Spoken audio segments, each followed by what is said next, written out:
Assalamualaikum warahmatullahi wabarakatuh. Waalaikumsalam warahmatullahi wabarakatuh. Bismillahirrahmanirrahim. Alhamdulillahi rabbil alamin. Wassalatu wassalamu ala ashrafil anbiya'i wal mursalin, Sayyidina wa maulana Muhammadin wa ala alihi wa ashabihil mujahidin at-tahirin, amma ba'du. Bapak-bapak, ibu-ibu, saudara-saudara kaum muslimin yang berbahagia, sudah bukan merupakan rahasia lagi bahwa kemajuan ilmu pengetahuan dan teknologi modern telah mengantarkan masyarakat manusia kepada menikmati satu bentuk kehidupan yang lebih mudah dan lebih dekat dengan apa yang mereka harapkan. Dengan kemajuan ilmu dan teknologi, dunia telah dirubah oleh manusia seolah-olah dari sebuah daerah yang kosong menjadi kota-kota yang penuh dengan gedung-gedung pencakar langit. Apa yang bagi manusia yang hidup di masa lampau hanya ada dalam idealisme mereka, sekarang ini sudah bukan merupakan rahasia lagi. Orang telah bertandang ke bulan, dan mungkin dalam beberapa tahun yang akan datang mereka akan mendarat pula di planet-planet lainnya. Kekurangan tanah pertanian bisa diatasi dengan merubah gurun pasir yang gersang dan tandus menjadi areal pertanian yang subur. Hujan lokal dapat dibuat. Kekurangan air bisa diatasi dengan penyulingan air laut melalui proses kimiawi. Penyakit-penyakit akan berkurang dan hidup makin dekat kepada apa yang diharapkan. Pertanyaan yang paling mendasar ialah, sudah sampaikah manusia kepada kebahagiaan? Adalah benar, dengan kemajuan ilmu dan teknologinya, manusia mencoba menyingkap tabir rahasia alam ini. Namun tiap kali tabir rahasia itu terbuka, terbentuk pula misteri-misteri baru yang memerlukan jawabannya. Di pihak lain, kemajuan yang diperoleh itu telah melahirkan satu bentuk kehidupan di mana manusia mempunyai satu mitos bahwa seluruh persoalan kehidupan bisa dipecahkan dengan otak manusia. Maka aspek-aspek ketuhanan, mistik dan kerohanian mulai ditinggalkan oleh manusia. Saudara-saudara kaum muslimin yang berbahagia, maka sebagai efek dari kemajuan ilmu dan teknologi itu, kita melihat lahirnya kelompok-kelompok manusia yang otaknya penuh berisi ilmu pengetahuan modern, tapi jiwanya kosong dan hampa, merasa tidak puas dengan ini dan itu, walaupun hidup sudah serba ada dan serba cukup. Akibat lainnya ialah kerusakan terhadap alam. Kita maklum, manusia memulai orientasinya dengan tunduk kepada alam. Pada proses selanjutnya, manusia mulai mengadakan adaptasi, penyesuaian diri dengan alam. Dan selanjutnya, manusia mulai mengadakan eksplorasi, penundukan kepada alam, memanfaatkan alam untuk menunjang kebahagiaan yang mereka dambakan. Akibatnya, penggunaan sumber daya alam yang melampaui batas sering merusak alam itu sendiri. Kita ambil satu contoh misalnya. Akibat meningkatnya penggunaan bahan bakar dan penggunaan bahan kimia, maka terjadilah pencemaran udara. Yang ini akan menyebabkan terjadinya hujan asam, yang menyebabkan matinya plankton dan organisme akuitis air. Di sisi lain kita melihat akibat percobaan-percobaan nuklir misalnya, yaitu rusaknya lapisan ozon di atmosfer yang akan menghilangkan perlindungan makhluk hidup terhadap sinar ultraviolet dari matahari, yang pada gilirannya ini akan menaikkan frekuensi daripada penyakit kanker. Ketidakseimbangan alam sering timbul sebagai dampak dari penggunaan sumber daya alam yang berlebihan. Akibatnya akan kembali kepada manusia itu sendiri. Alam memang tidak selalu ramah, memberikan begitu saja apa yang dibutuhkan oleh manusia. Tetapi alam juga bisa kejam kalau sumber daya yang dimilikinya dikuras secara berlebihan tanpa memperhatikan keseimbangan yang ada di dalamnya. Oleh karena itu, marilah kita mencoba melihat gejala-gejala alam yang sering kita dapati di dalam kehidupan ini. Alam merupakan ayat Allah, ayat yang tercipta oleh Allah. Manusia memang diperintahkan untuk memanfaatkan apa yang bisa dimanfaatkan dari alam ini, tetapi dengan tetap menjaga keseimbangan yang tidak akan menimbulkan dampak negatif bagi kehidupan manusia itu sendiri. Gejala alam sering tidak bisa dianalisa, tidak bisa dideteksi oleh kemajuan teknologi yang serba canggih ini. Bulan-bulan terakhir ini, gejala-gejala alam ini sering menimbulkan hal-hal yang lazimnya kita namakan dengan musibah. Gempa bumi di Tarutung yang belum selesai itu diatasi, menyusul dengan tanah longsor di Padang Panjang. Belum selesai tanah longsor diatasi orang, Bengkulu dihantam banjir, puluhan jiwa hanyut tanpa nyawa. Belum lagi bencana alam ini selesai, kebakaran pun timbul di mana-mana. Gejala apa semua ini? Ilmuwan mungkin akan menjawab, oh, kalau terjadi gempa bumi itu gejala alamiah, biasa proses pergeseran kulit bumi. Kalau ada tanah longsor, oh itu karena memang karakter tanahnya yang labil. Salah manusia kenapa tinggal di situ. Mungkin merupakan gejala alamiah, kata para ilmuwan. Mungkin proses pergeseran kulit bumi, kata ahli geologi. Mungkin karakter tanahnya yang memang labil, kata orang yang ahli tanah. Mungkin karena alam sudah bosan bersahabat dengan manusia, kata Ebit. Kalau tidak percaya, silahkan tanya kepada rumput yang bergoyang. Mungkin.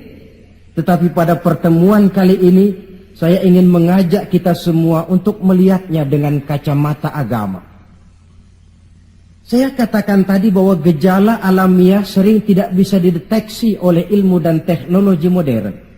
Berbagai macam analisa, berbagai macam kesimpulan diambil orang setelah terjadinya bencana.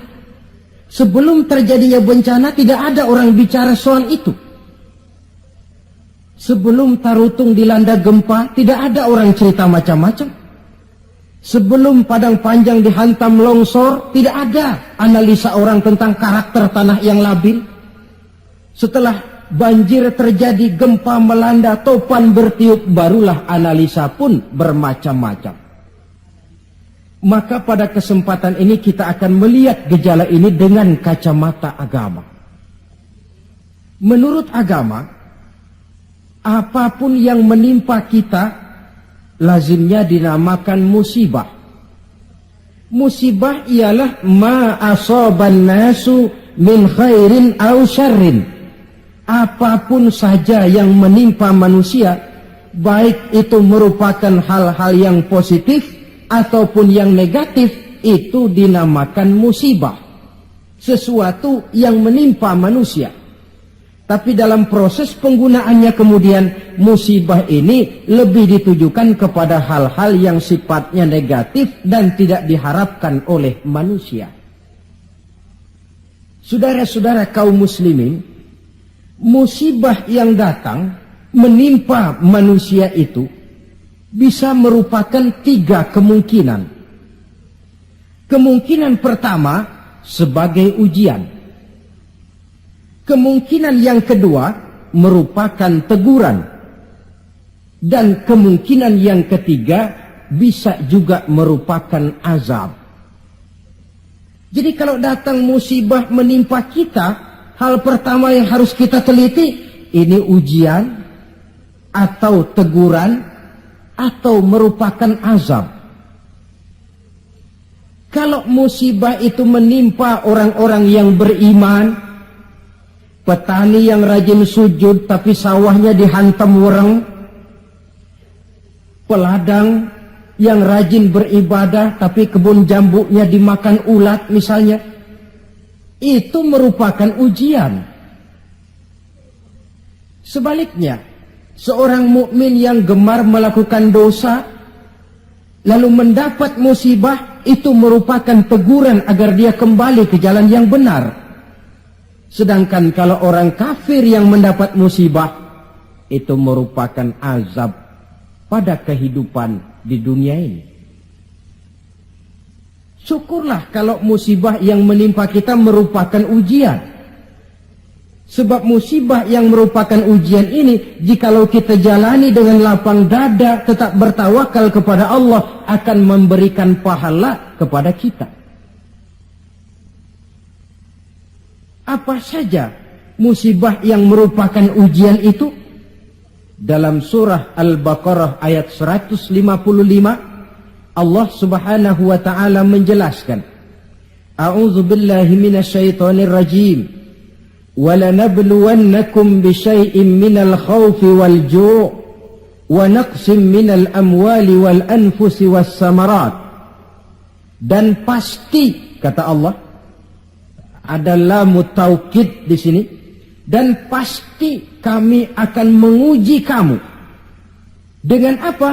بِشَيْءٍ مِّنَ الْخَوْفِ, dengan sebagian kecil dari rasa takut. Rasa takut yang tidak beralasan itu merupakan musibah.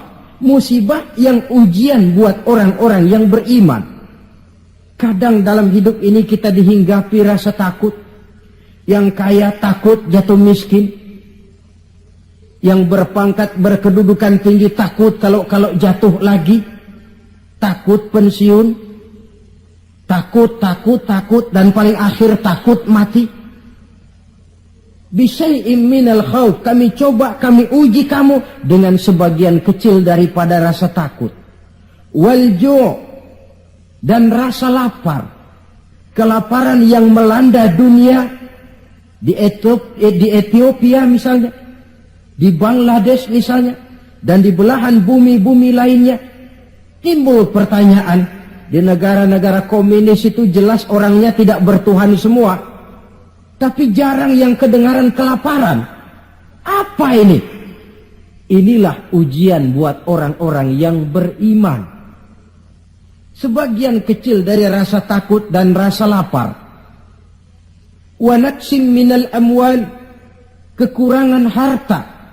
Entah kemalingan, entah kebakaran, entah banjir yang menyebabkan rusaknya harta benda, wasamarat, dan kekurangan buah-buahan, panen tidak jadi, musim panas berkepanjangan, wereng ngamuk, ulat melanda. Ini merupakan musibah yang ujian. Menghadapi ujian semacam ini, Allah menjelaskan dalam kalimat berikutnya, wabasyiris sabirin, dan gembirakanlah orang-orang yang sabar menghadapi ujian tadi itu. Siapa sih orang yang sabar itu? Dalam pengertian sehari-hari, maaf ya, kita sering salah kaprah dengan sabar ini. Menurut kita yang namanya sabar itu orang yang diem, ayem, nggelenggem, gak macem-macem, itu kita sebut sabar. Sudah ketahuan gak salah apa-apa, kepalanya ditampar orang, kelepah, diem aja. Temennya bilang, sampean gak salah ditampar kok diem. Saya lagi sabar. Oh, saya kira sabar yang begini ini sabar yang salah pasang. Siapa sih orang yang sabar ini? Ayat selanjutnya menjelaskan, ini yang disebut tafsirul ayat bil ayat. Ayat mentafsirkan ayat. Siapa orang yang sabar itu? Alladzina iza asabathum musibah qalu inna lillahi wa inna ilaihi raji'un. Orang yang sabar ialah orang yang kalau mereka kena musibah, mendapat kesulitan, kesukaran, mereka sadar kembali kepada prinsip inna lillahi wa inna ilaihi raji'un. Sesungguhnya kami berasal dari Allah dan sesungguhnya kami akan kembali kepada Allah. Bukan ucapannya, tapi penghayatannya yang terpenting dalam kehidupan. Kalau ini yang jadi basis kehidupan, rasa takut tidak perlu ada dalam hidup ini. Walaupun kekurangan harta, kekurangan buah-buahan, kena musibah lapar, tidak perlu ada rasa takut. Kenapa? Kita sadar segalanya datang dari Allah, akan kembali menghadap Allah. Kalau kita punya jabatan tinggi, tidak takut diberhentikan, tidak takut pensiun. Kenapa? Sadar. Dulu pun waktu saya lahir ke dunia, saya enggak bawa jabatan apa-apa. Kalau sekarang harus pensiun atau diberhentikan, innalillah wa inna ilaihi raji'un. Terlahir pun ke alam ini, tidak ada saya menyandang pangkat. Kan tidak ada bayi lahir di pundaknya lalu jadi kopral. Tidak ada. Innalillah wa inna ilaihi raji'un. Kalau satu saat dia kehilangan harta yang dicintainya, dia sadar lalu kembali. Dulu pun ketika lahir ke alam ini, tidak ada harta yang saya bawa, telanjang saya lahir ke alam ini. Ini namanya filsafat kehidupan yang paling mendasar. Segalanya datang dari Allah, segalanya akan kembali kepada Allah. Tanpa kesadaran ke arah itu, boleh jadi perasaan takut akan merajai hati kita. Si kaya takut miskin, si pangkat takut jatuh rendah ke bawah, dan selanjutnya, dan selanjutnya. Tapi orang yang sadar segalanya datang dari Allah, segalanya akan kembali kepada Allah, apa yang perlu dirisaukan? Apa yang perlu ditakutkan? Karena basis kehidupannya, dia pasrah. Segala yang saya punya, segala yang saya miliki dalam kehidupan ini, cuma titipan dari Allah. Kembali semuanya menghadap kepada Allah. Ma'asyiral muslimin rahimakumullah. Itulah sebabnya seorang muslim setiap mendapat musibah, dia harus mengucapkan innalillah wa inna ilaihi raji'un. Jangan macam kita ini innalillahinya kalau ada orang mati saja.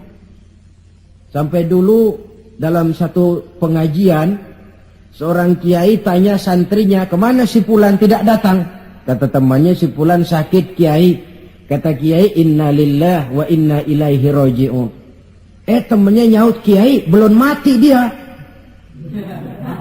Loh, kata kiai, sakit itu kan musibah. Setiap terkena musibah, orang dianjurkan, disunahkan mengucapkan innalillahi wa inna ilaihi raji'un.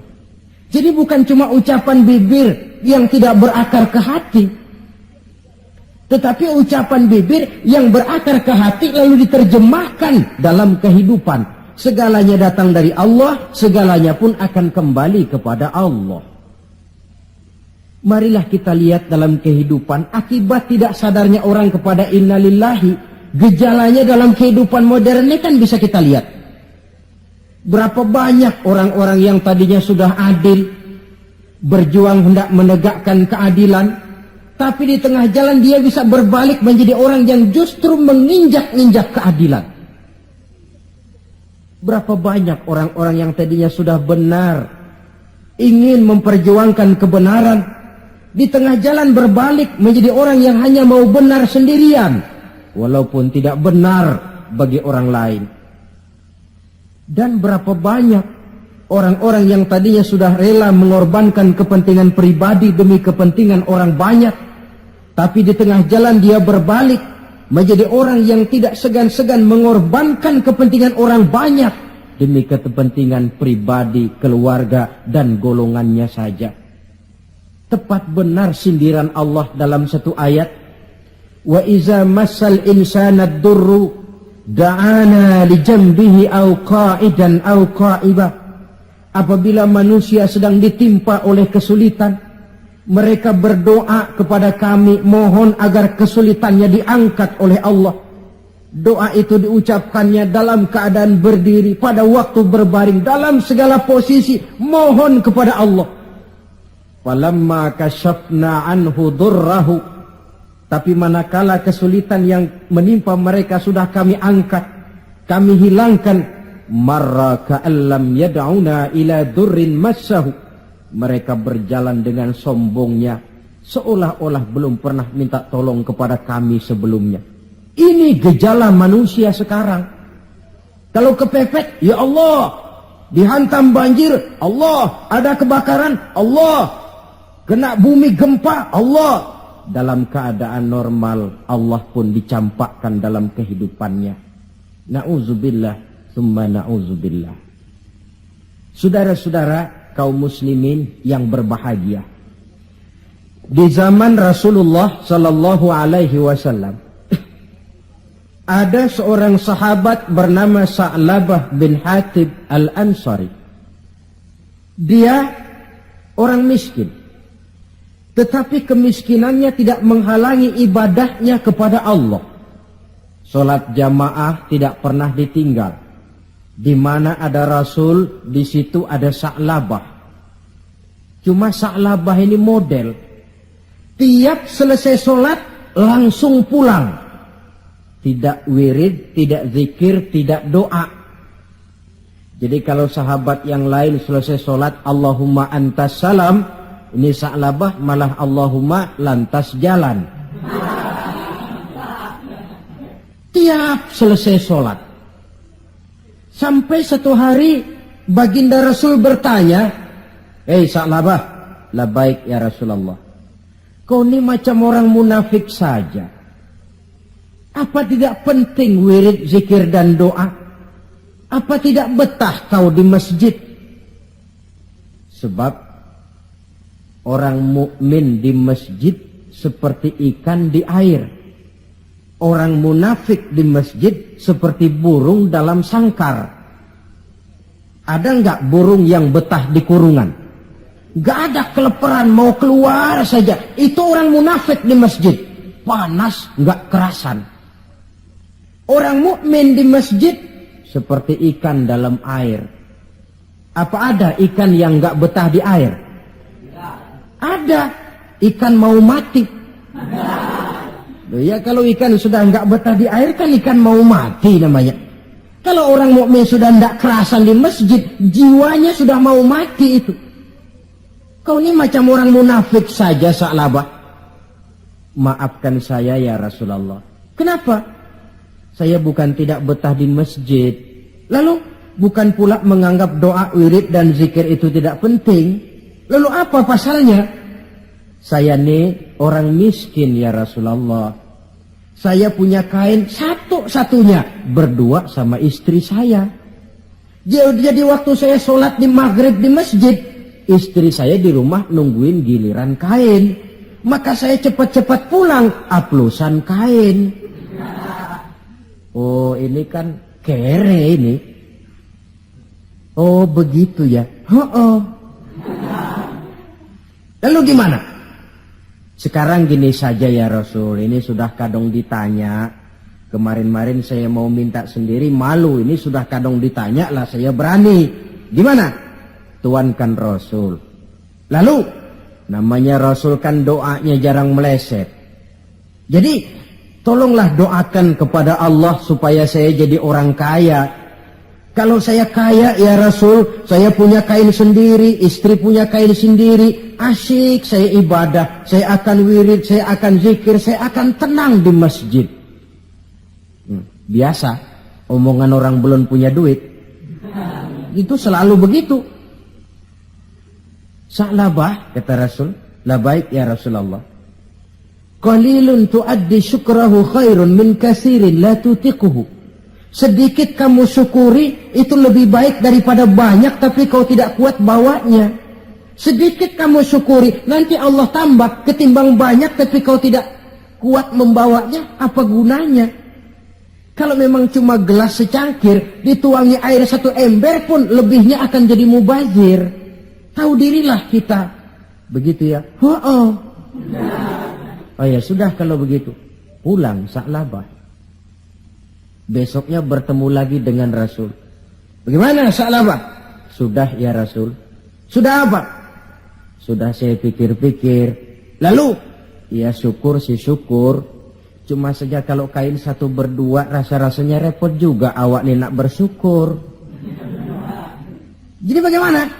Sudahlah ya Rasul, doakan saja saya jadi orang kaya lah. Sa'labah, saya ya Rasul. Kau ini kan orang Islam toh? Iya. Nah, orang Islam itu yang jadi contoh siapa? Tuhan ya Rasulullah. Betul? Betul. Kau lihat saya kaya enggak? Enggak. Kenapa minta kaya? Iya ya. Iya, pulang. 2 kali knock out. Hari ketiga datang lagi dia ke masjid nekat. Ya Rasulullah, gimana Sa'labah? La in atani Allahu min fadlihi la usaddiqanna wa la akunanna minas salihin. Kalau Allah memberikan rezeki kepada saya, kalau saya jadi orang kaya ya Rasul, pokoknya saya akan jadi orang soleh, tekun ibadah. Wala a'ti kulladzi haqqin haqqah. Akan saya berikan tiap orang haknya. Pokoknya kalau saya kaya, sip dah. Omongan orang belum kaya memang begitu. Saudara-saudara, kata Rasul, Sa'labah yang benar. Benar. Yakin? Yakin. Janji ya? Janji. Mari saya baiat. Selesai baiat didoakan oleh baginda Rasul. Allahumma rzuq Sa'labah. Ya Allah berikan rezeki kepada Sa'labah. Selesai didoakan, Sa'labah dihadiahkan seekor kambing oleh baginda Rasul. Kambing perempuan. Sedang hamil. Malah nggak ada suaminya lagi. Ya nggak apa-apa kambing. Saya ini cerita kambing. Kambingnya hamil nggak ada suaminya. Kambing. Yang orang jangan tersinggung loh. Saya ngomong kambing. Sa'labah, kau bawa pulang kambing ini. Kau pelihara. Mudah-mudahan membawa berkah. Baik ya Rasul. Dibawa pulangnya kambing itu dirawatnya baik-baik. Lalu lahiran kambing itu 1 jadi 2, 2 jadi 3, 3 lahir lagi jadi 5, 5 jadi 7, 7 jadi 10, 10 jadi 15. Makin lama makin banyak kambingnya, makin sibuk. Datang sholat mulai terlambat. Kalau tadinya belum azan sudah datang ke masjid, sekarang sudah komat baru nongol. Lambat laun sholat 5 waktu tidak kelihatan di masjid, kelihatan cuma Jumat saja. Itu pun kalau khatib sudah naik mimbar dia baru datang. Rasul bertanya, kemana Sa'labah? Sibuk ya Rasul, kambingnya makin banyak sekarang, ngembalanya keluar kota. Ya wailah Sa'labah. Aduh, kasihan Sa'labah. Aduh, celaka Sa'labah. Sampai Jumat pun tidak kelihatan di masjid. Kelihatan paling-paling cuma Idul Fitri sama Idul Adha. Sholat tahunan. Nah, kemudian sampai waktunya di mana umat Islam diwajibkan membayar zakat. Rasul mengutus utusan, datangi Sa'labah, minta zakatnya. Ketika didatangi ini, Sa'labah berkata, ma hadhihi illal jizyah. Ini jizyah. Saya tidak wajib zakat. 2 kali sampai 3 kali. Dia tidak mau bayar zakatnya. Kata Rasul, cukup. Jangan didatangi lagi. Kemudian turunlah ayat, wa minhum man ahadallaha la in atani Allahu min fadlihi la usaddiqanna wa la akunanna minas salihin. Di antara mereka ada yang berjanji kepada Allah, kalau diberikan rezeki akan bersedekah dan akan jadi orang baik-baik. Tapi setelah diberikan rezeki mereka berpaling dan lupa dengan janjinya. Ayat ini disampaikan orang kepada Sa'labah. Sa'labah baru saja turun ayat bunyinya begini-begini. Rasanya ayatnya nyindir sampean ini. Ah, enggak ah. Habis siapa lagi yang punya mental macam ini? Dia sadar. Cepat-cepat dia datang menghadap baginda Nabi. Hendak bayar zakat. Kata Rasul, cukup Sa'labah. 3 kali utusanku datang, kau tidak mau bayar. Sekarang bawa pulang lagi. Sampai Rasul wafat. Akhirnya Sa'labah mengalami kebangkrutan di zaman Sayyidina Utsman bin Affan. Tengoklah riwayat Sa'labah ini. Ketika diuji dengan kemiskinan, dia lulus. Rajin ibadah, dekat dengan Rasul. Tapi ketika diuji dengan kekayaan, dia lupa diri dan jatuh menjadi orang yang bakhil. Saudara-saudara, itulah sebabnya kita berharap mudah-mudahan bencana yang menimpa bangsa kita akhir-akhir ini, entah itu merupakan gempa di Tarutung, tanah longsor di Padang Panjang, banjir di Bengkulu, kebakaran di Pasar Mercu Buana, Medan, kebakaran di Pasar Anyar Bogor, kita berharap itu merupakan ujian saja. Ujian yang harus kita terima dengan sikap mental inna lillah wa inna ilaihi raji'un. Segalanya datang dari Allah, kembali kepada Allah. Lalu apa manusia ini? La haula wa la quwata illa billahil aliyyil azim. Nah, ini musibah pertama. Musibah merupakan ujian. Yang kedua, ada musibah itu yang merupakan teguran dari Allah. Bukan ujian, tapi teguran.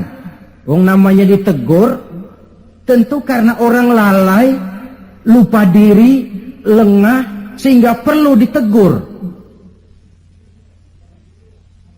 Dalam surah Ar-Rum ayat 41, Allah menjelaskan, Zaharul fasadu fil barri wal bahri bima kasabat aydin nas. Telah bertebaran kerusakan di daratan dan di lautan dari sebab ulah tangan-tangan manusia.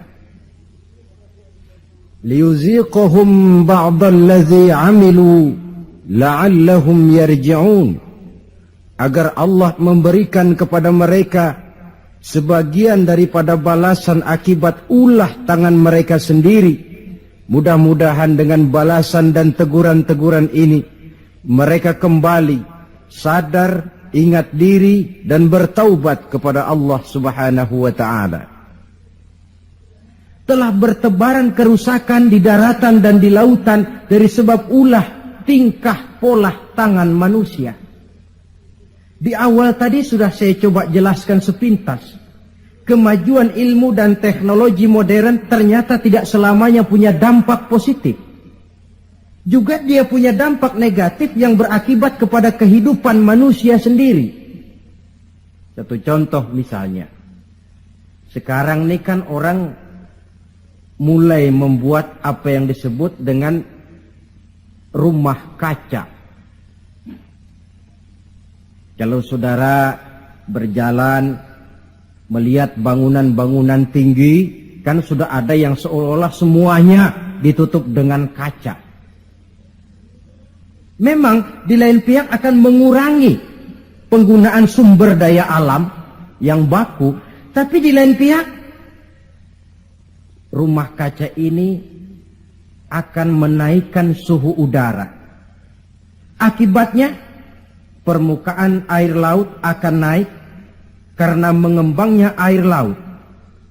Dan jangka panjangnya melelehnya es di kutub. Akibatnya kota-kota yang berada di pantai-pantai yang rendah banyak mengalami erosi dan pencemaran air. Misalnya Jakarta, Bangkok, New York. Tahu New York? Pernah ke New York?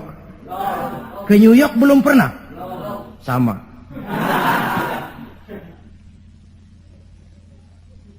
Lalu percobaan nuklir, taruh kata di bawah tanah, tapi efek negatifnya tadi saya katakan, rusaknya lapisan ozon di atmosfer sana, di daerah Antartika, yang akan menghilangkan perlindungan makhluk hidup terhadap sinar ultraviolet dari matahari. Akibatnya frekuensi penyakit kanker makin meningkat.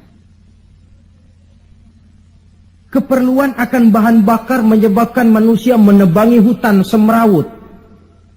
Erosi timbul, banjir melanda. Di lain pihak gurun-gurun Sahara makin meluas. Sedangkan dunia, bumi yang kita tinggali ini bukan satu wujud yang tanpa batas. Bertebaran kerusakan di daratan dan di lautan akibat ulah tangan-tangan manusia sendiri. Kemajuan ilmu dan teknologi modern yang mengabaikan proses keseimbangan alam. Sunnatullah kata kita orang beragama.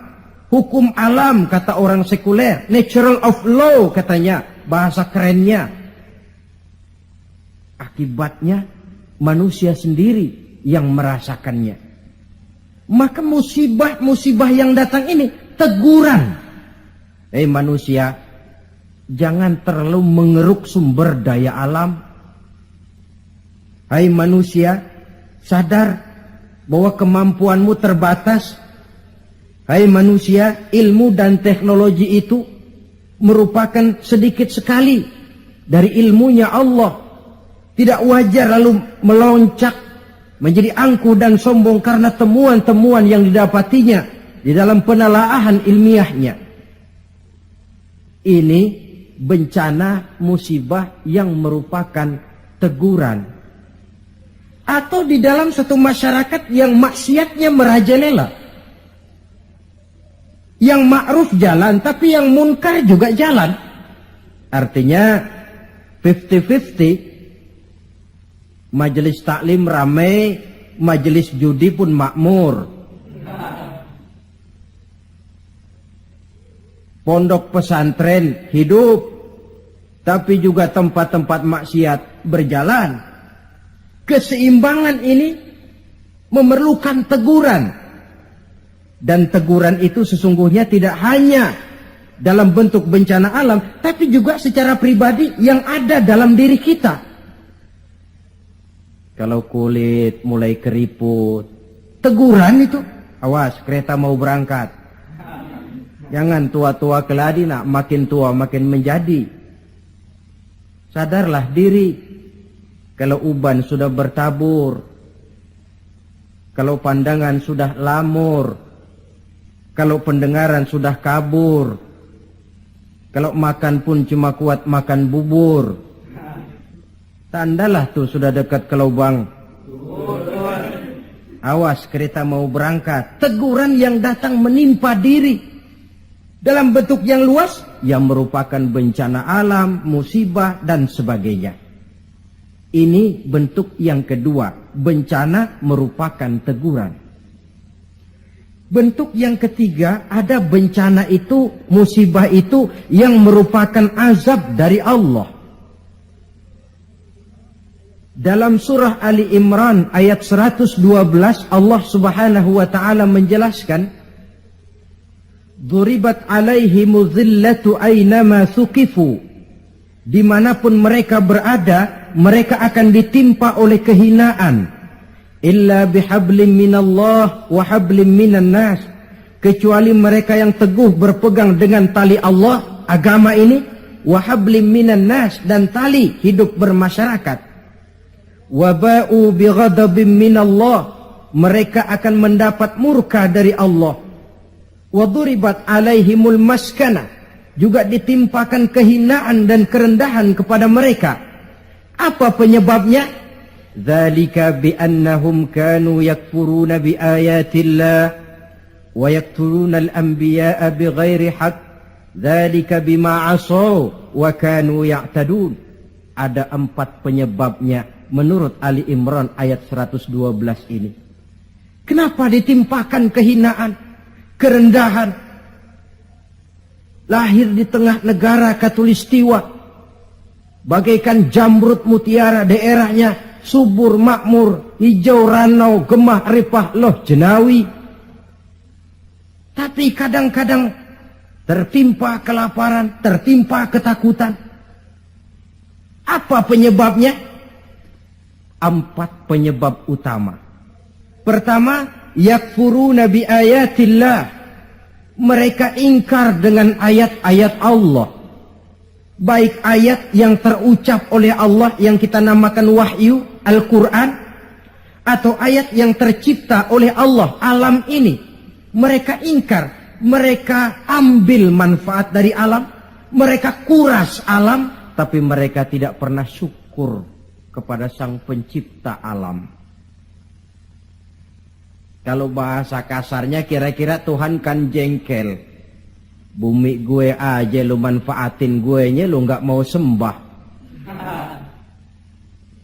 Ingkar, kafir kepada ayat Allah. Itu yang mendatangkan musibah. Dijelaskan dalam An-Nahl 112. Wa daraballahu mathalan qaryatan kanat aminatan mutmainnah. Allah memberikan satu contoh tentang kampung, kota, negara yang aman, tenang, tentram, damai. Ya'tiha rizquha ragadan min kulli makan. Rizkinya datang dari arah manapun saja. Apa saja ditanam tumbuh menghasilkan buah yang bermanfaat. Air mengalir dengan jernih, sawah terhampar luas hijau menguning, rempah-rempahnya tidak terkira lagi. Fakafarat bi an'umillah, tapi penduduknya ingkar kepada nikmat Allah.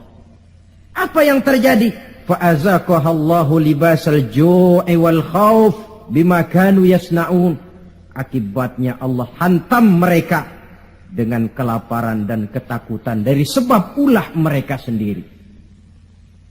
Jadi musibah yang merupakan azab itu datang, penyebab pertamanya orang kufur kepada ayat-ayat Allah. Baik yang terucap oleh Allah, yaitu wahyu, atau kufur kepada ayat yang tercipta oleh Allah, yakni alam yang terbentang ini. Penyebab yang kedua, wa yaqtuluna al-anbiya'a bighairi haqq. Mereka membunuh para nabi tanpa alasan yang benar. Membunuh nabi. Loh Pak, zaman sekarang kan nggak ada nabi, bagaimana kita mau membunuh nabi? Memang zaman kita tidak membunuh nabi secara fisik karena nabinya tidak ada. Tapi menginjak-injak ajarannya. Meletakkan ajarannya di bawah rasio. Itu kan sudah membunuh nabi. Buat apa kita agungkan namanya kalau kita injak ajarannya? Buat apa kita sebut dan kita sanjung dia kalau kita belakangi perintahnya? Membelakangi para nabi. Itu sudah pembunuhan kepada para nabi, pembunuhan gaya modern zaman kita sekarang ini. Muhammad itu manusia biasa. Sebagai manusia kan dia bisa salah. Karena itu yang mutlak cuma Quran. Hadis sunnah itu bikinan Nabi saja, itu kan sejarah. Jadi sumber agama cuma Quran. Muncullah orang-orang yang ingkar sunnah. Itu kan juga membunuh Nabi. Wa yaqtuluna al-anbiya'a bighairi haqq. Sebab yang kedua. Adapun sebab yang ketiga, dzalika bima asaw, perbuatan maksiat yang merajalela, dikerjakan terang-terangan. Agama memerintah amar ma'ruf nahi munkar kan, tapi yang dia kerjakan amar munkar nahi ma'ruf. Tebulak. Terbalik. Amar munkar nahi ma'ruf, yang munkar malah dianjurkan, yang ma'ruf yang baik-baik malah dicegah. Yang munkar dianjurkan, bahkan diberikan iming-iming akan mendapat hadiah sekian ratus juta, akan ini akan itu. Yang munkar diiming-iming, yang ma'ruf malah dihalang-halangi. Pengajian sulit, dakwah kadang-kadang mengalami posisi yang tidak diharapkan. Akibatnya, ya prinsip yang terbalik namanya amar munkar, nahi ma'ruf. Yang munkar diperintah, yang ma'ruf malah dicegah. Akibatnya, perbuatan munkar dikerjakan berterang-terangan. Malah belum lama ada orang yang mengusulkan supaya pemerintah membuka judi secara resmilah untuk menutup judi yang ngumpet-ngumpet ini. Kalau resmi, nanti bisa dikontrol katanya. Inna lillahi wa inna ilaihi raji'un. Yang sudah diputuskan untuk dilarang, dianjurkan supaya dibuka lagi. Dibuka, ditutup saja, ditutup dan dilarang saja, yang ngumpet-ngumpet masih banyak. Apatah lagi kalau dibuka berterang-terangan. Judi kronis, mabuk jadi kebanggaan, perbuatan zina sudah cerita harian. Malah yang aneh bin ajaib kadang-kadang terjadi sedarah sendiri. Ada bapak melalap anak kandungnya, ada anak kandung tidur sama ibunya. Kalau tidur biasa wajar, ini tidur-tidur. Allahu Akbar. Perbuatan maksiat yang merajalela mengundang azab. Yang keempat, penyebab yang keempat, wa kanu ya'tadun. Mereka benar-benar telah melampaui batas. Yang kaya melampaui batas, menumpuk kekayaannya. Beli gunung, beli laut, beli langit kalau bisa. Ya'tadun, perbuatan yang melampaui batas. Nah, yang kita khawatir, kalau musibah yang menimpa ini merupakan azab, tinggal kita introspeksi dan mawas diri saja. Saya mendapat kesulitan, musibah ini kira-kira ujian, teguran, atau azab. Kalau musibah menimpa orang kafir, azab. Kalau dia menimpa orang baik-baik, ujian. Kalau dia menimpa orang baik yang berbuat dosa, teguran. Jadi jangan kita sholat saja tidak pernah, puasa tidak pernah, dapat musibah lalu bilang saya lagi diuji oleh Tuhan. Bukan diuji, itu lagi dikasih perskot. Panjer nih, perskot azab, kontannya di akhirat nanti. Saudara-saudara kaum muslimin yang berbahagia. Sebagai uraian penutup, apa kunci menghadapi musibah-musibah ini? Dilihat dari segi agama. Saya kemukakan sebuah hadis qudsi yang diriwayatkan oleh Imam Baihaqi dari Anas. Saya kutip dari kitab Mukhtarul Ahadits An-Nabawiyah. Allah Subhanahu wa taala berfirman dalam hadis qudsi ini, "Inni la ahammu bi ahlil ardi azaban." Kadang-kadang kata Allah, aku ingin mengirimkan azab kepada penduduk bumi ini. Jadi kalau logika kita, kalau melihat tingkah pola manusia ini aku gregetan kata Allah. Pengen aku tumpahkan saja azab kepada mereka, sudah biar habis semua. Inni la ahammu bi ahlil ardi azaban. Kadang aku ingin menghantam mereka dengan azab. Falamma nazartu ila ummari buyuti. Tapi kalau aku melihat, kata Allah, orang-orang yang memakmurkan rumahku. Siapa orang yang memakmurkan rumah Allah itu? Orang yang rajin memakmurkan masjid. Kalau aku lihat itu, kata Allah, wal mutahabbina fi, dan orang yang saling cinta mencintai karena aku, kata Allah. Wal mustaghfirina bil ashar, orang-orang yang melakukan istighfar mohon ampun kepada Allah baik pada waktu pagi maupun petang. Surifat saraftu azabi anhum, aku angkat azabku dari mereka. Jadi rupanya ini yang meredam murka Allah itu. Allah sih maunya numpahkan azab, tapi begitu Allah melihat orang yang tekun memakmurkan masjid, rajin sujud, menghidupkan dakwah di masjid, orang yang saling kasih mengasihi karena Allah, orang yang mohon ampun di waktu pagi dan petang, azab itu, keinginan menyampaikan azab, aku tarik kembali, kata Allah.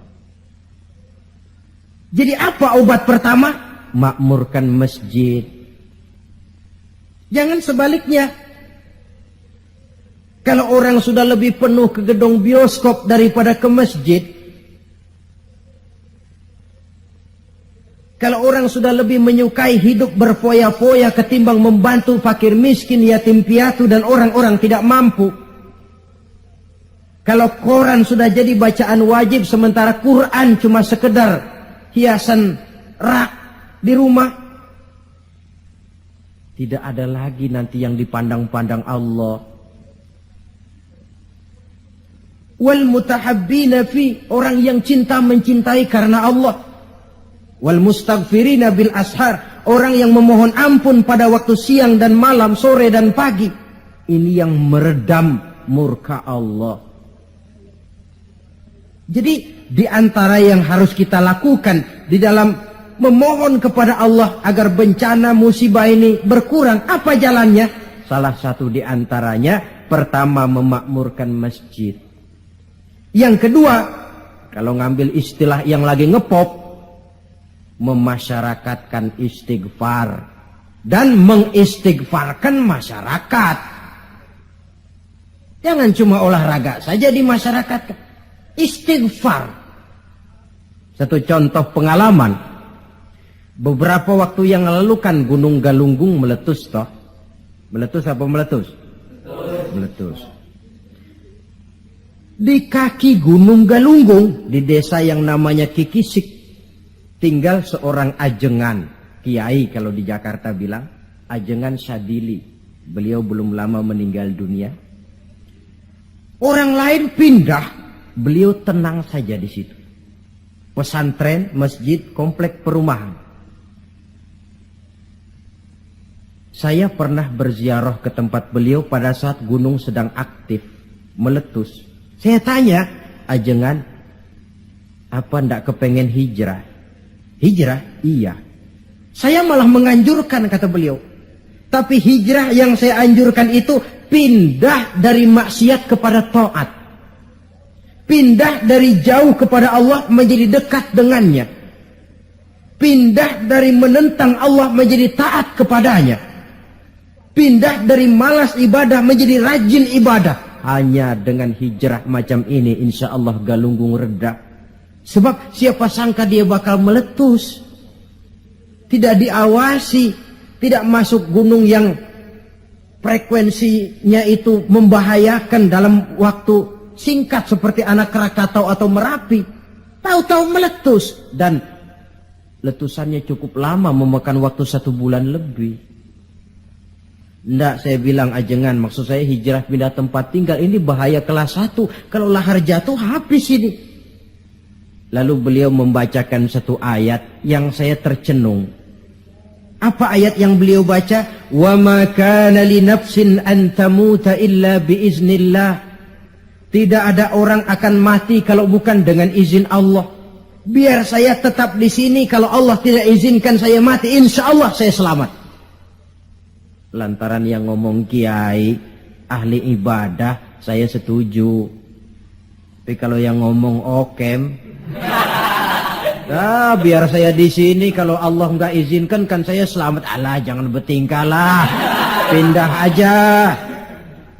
Kita ini kan kadang-kadang tidak melihat makom ya, kedudukan di sisi Allah. Orang lain baca ini bisa begini ya, orang lain kiai, kita yang bukan kiai, lalu mau ikut-ikutan. Nabi Ibrahim masuk ke api, lalu ada ayat ya narukuni bardan wassalaman ala Ibrahim. Hei api dingin, kamu selamatkan Ibrahim. Nabi Ibrahim ya selamat, api dingin. Lalu kita masuk ke api baca ayat tadi, mateng.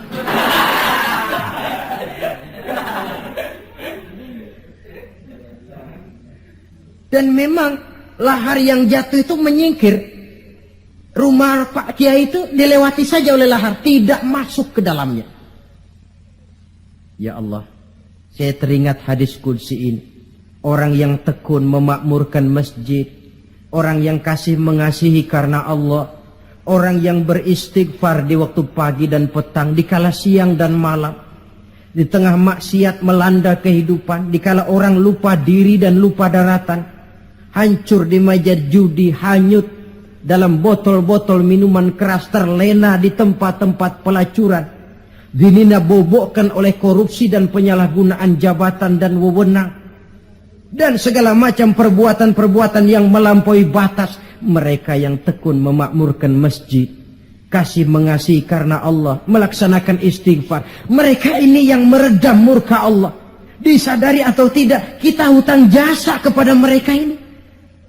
Kalau tidak lantaran mereka, habis sudah digulung bumi ini. Ini menurut janji Allah dalam hadis qudsi.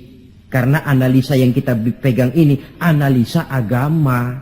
Saya tidak melihatnya dari analisa sosial, politik, kebudayaan, ekonomi. Tidak, memang di luar kemampuan saya. Disiplin agama mengajarkan kita begitu. Dengan kata lain, seharusnya kalau ada orang memakmurkan masjid, itu yang kita bantu. Kasih mengasihi karena Allah, itu yang kita dorong. Orang yang melaksanakan istighfar, itu yang kita dekati. Alhamdulillah ya, masih ada yang istighfar. Alhamdulillah ya, masih ada yang memakmurkan masjid. Jangan, alah orang gaek lah, orang tua kertu kerjanya cuma megang-megang tasbih saja. Apa sih bisanya? Cuma istighfar saja. Istighfar ini yang meredam murka Allah. Alah, kerjanya main di masjid mulu, taklim khutbah. Apa itu? Ini yang meredam murkanya Allah. Bahkan dalam hadis lain, laula suyukhun rukka wa bahaimun rutta. Kalau tidak karena orang tua yang rajin sujud, kalau tidak karena binatang melata yang mencari makan, kalau tidak karena bayi yang menyusui, la sabba alaihim azaban sabba. Akan aku timpakan azab kepada mereka sehebat-hebatnya. Bayi yang masih menyusui, yang masih bersih dari segala dosa, yang masih punya masa depan. Orang-orang tua yang rajin sujud kepada Allah. Ini peredam murkanya Allah. Jadi kesimpulan di antara resep mengatasi musibah akhir-akhir ini dari kacamata agama, pertama makmurkan masjid, yang kedua tumbuhkan saling kasih mengasihi karena Allah, yang ketiga memasyarakatkan istighfar dan mengistighfarkan masyarakat. Kaum muslimin, inilah saja yang kita bicarakan pada pertemuan kali ini. Semoga ada manfaatnya. Terima kasih atas segala perhatian. Mohon maaf atas segala kekurangan. Usikum wa nafsi bitaqwallah. Wassalamualaikum warahmatullahi wabarakatuh.